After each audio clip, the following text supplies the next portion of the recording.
Correction de l'exercice cric hydraulique roulant. Donc je reviens pas sur le fonctionnement, vous avez lu, vous avez compris et vous connaissez déjà. Donc on commence directement, compléter le tableau d'isolement de la pièce 3. Cette pièce 3, c'est la biellette qui est là, donc puisque c'est la bielle 3, nos efforts ici seront sur 3. D'accord? On a un premier effort ici en C, donc il sera nommé C. Ensuite on cherche quelle pièce vient appliquer un effort ici. C'est la pièce 0 puisqu'on est fixé sur le bâti. Donc ce sera C de 0 sur 3. Pareil pour F. On vient voir quelle pièce est fixée en F.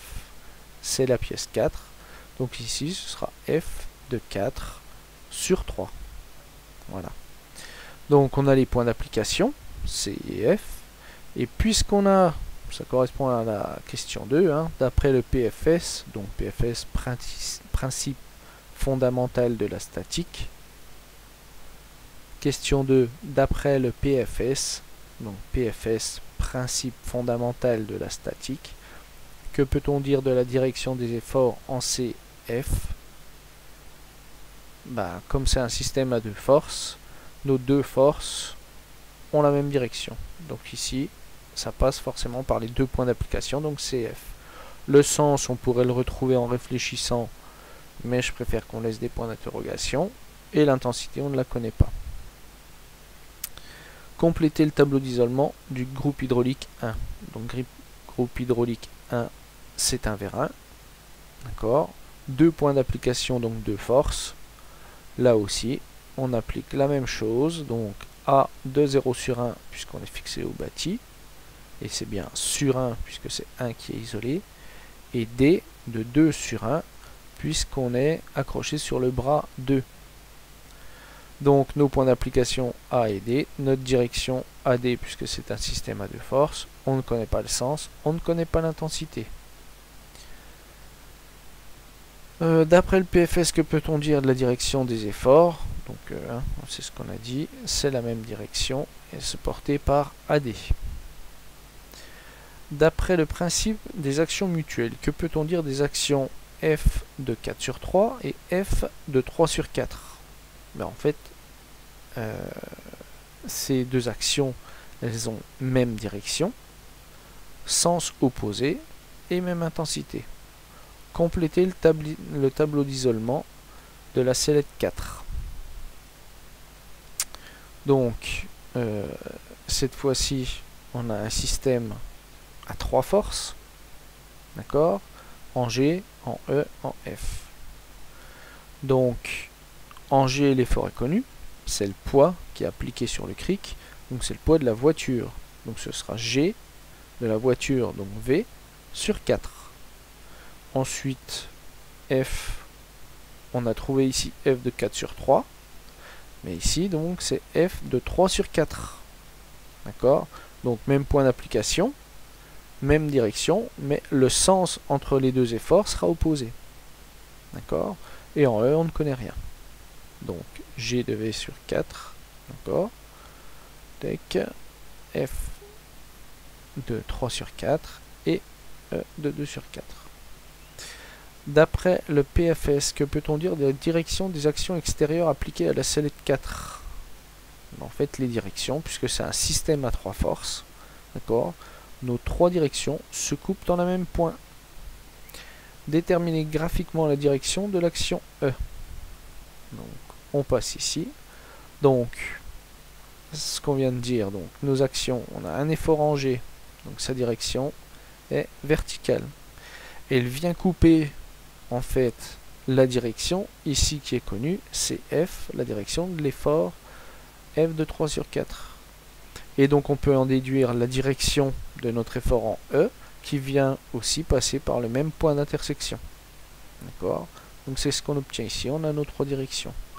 À partir de ça, on va pouvoir tracer, en se servant ici de l'échelle, notre effort G de V sur 4 qui était connu, qui fait 400 décanewtons. Donc 400 décanewtons, 1 cm fait 25. Donc on se retrouve avec un vecteur de 16 cm. On vient appliquer ici, donc on prend les directions pour faire notre triangle. Cette direction là, on vient la mettre à ce bout là. J'aurais pu mettre de l'autre côté, hein. C'était exactement pareil, hein. Le résultat est le même. Et ensuite, cette direction qui est là, je viens la positionner au-dessus. Voilà. On a notre triangle, donc on peut tracer nos forces. Ici E de 2 sur 4 et ici F de 3 sur 4. On se sert de notre échelle ici, on mesure et on rapporte ça pour avoir nos résultats. Voilà.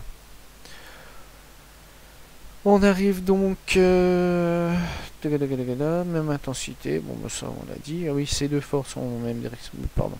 Donc on arrive à la question 10, donc d'après le principe des actions mutuelles, que peut-on dire des actions E de 2 sur 4 et E de 4 sur 2, comme tout à l'heure, même direction, sens opposé, même intensité. Compléter le tableau d'isolement du bras 2. C'est sur l'autre feuille. Nous voilà ici avec notre bras 2. On voit qu'on a 3 efforts. Le premier effort, en fait, on vient de le trouver ici. D'accord? C'est l'effort qui est en E. Voilà. Tout à l'heure, on avait l'effort E de 2 sur 4. Cette fois-ci, donc on isole le bras 2, donc c'est l'effort E de 4 sur 2. Donc il a le même point d'application, la même direction, mais le sens, vous voyez, est opposé par rapport à la flèche là. Et la même intensité de 400 décanewtons. On a trouvé précédemment aussi, quand on a isolé le groupe hydraulique, donc le vérin, on a trouvé l'effort en D. L'effort en D, en fait, on a trouvé juste sa direction AD, donc qui est reporté ici. Donc ici, D, AD, on ne connaît pas le sens, on ne connaît pas l'intensité. Et en B, on ne connaît que le point d'application.